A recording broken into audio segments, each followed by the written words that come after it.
and why or why not? Okay, at the federal level, I'm going to vote for sure because there is actually a candidate that I can vote for.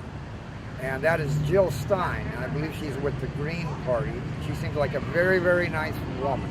And that's what we could use, I think, in this government. Is a very nice person. Just a regular woman that is, I believe she's a doctor or a registered nurse or something along those lines. I think that's really good. I don't like what we've seen here for the last how many decades. De-Occupy Honolulu in solidarity with Occupy Wall Street wants to see if we can change that whole paradigm and just bring honesty back into our government. And I think Jill Stein is a good beginning for that sort of thing.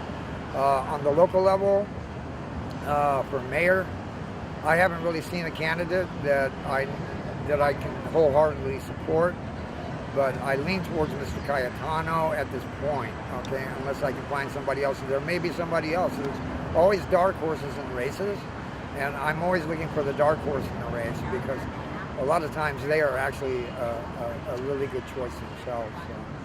So, I wish they had a mayoral race every year here so you could just recall and revamp and go, let's see, now what have you done this year, Mayor?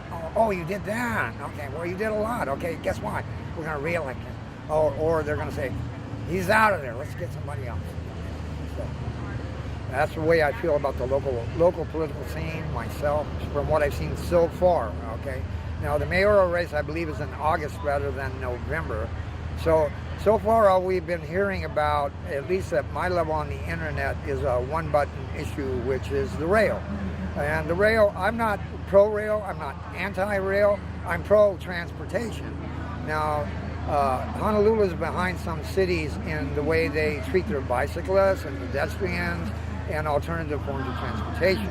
I would like to see a complete change in that to where this is a really bicycle-friendly town. And so more and more people will ride bicycles within the town itself rather than driving cars in the town. A lot of cities do that. I would like to see more issues because rail is only one issue.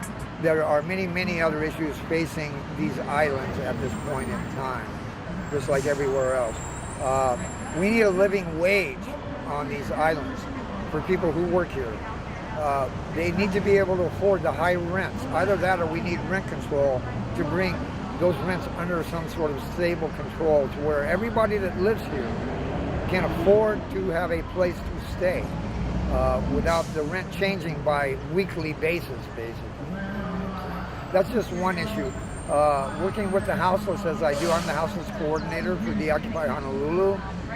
We're very, very concerned that many people on the streets cannot get indoors because the rents are so high here. And there doesn't need to be that. There can be something that is more equitable for people to be able to either work, or if they're on Social Security or something like that, they have a decent place they can call. They can say, oh, I'm stable in this place, I'm not going to have to leave here next week, that sort of thing. The European model for the houseless is called Housing First. It's the Housing First model. Seattle seems to have had some really, really good success with that. What they do is they bring the houseless in, they put them into housing, then they deal with whatever issues that person actually has, because the housing provides stability. And for most of the people that are chronic on the streets, chronic houseless, they have no stability. They don't know what stability means. But once they achieve a certain form of stability, now you can bring them back up and back in and enter them back into mainstream cultures. Otherwise, they're out there on the peripheries and they stay there and they don't come in, because the people, the way the system has been set up so far, it comes down to, look, if you go through this series of hurdles that we have set up for you, starting with a shelter, going through drug rehab, going through this, that, then we'll put you into housing. That's called housing last model. That doesn't work because most of those people fail and they wind up right back where they started.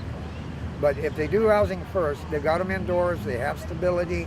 Now send in your social working peoples, your faith-based peoples, or whatever it is that you have in your community, and start working with these people to bring them back into the fold rather than trying to exclude them from your fold.